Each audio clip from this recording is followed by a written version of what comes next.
जय श्री जगन्नाथ फ्रेंड्स। हनुमान चालीसा नियम आसंतु शुणिबा। नंबर 1, महिला माने मासिक धर्म समय रे हनुमान चालीसा पाठ करंतु नाही। नंबर 2, महिला माने हनुमान को सामना रे दंडवत करी मुंड नुआइबा उचित नुहे।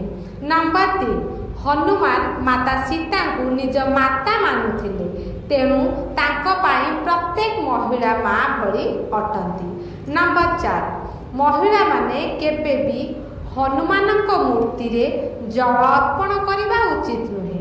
नंबर 5, शयन कक्ष रे हनुमान फोटो रखंतु नाही। नंबर 6, महिला माने अस्वच्छ अवस्था रे मूर्ति छुईबा उचित नुहे। जदि वीडियोटी आपण मानकु भल लागिथिबो चैनल को सब्सक्राइब करी लाइक शेयर कर दियंतु। रहुछि। जय श्री जगन्नाथ।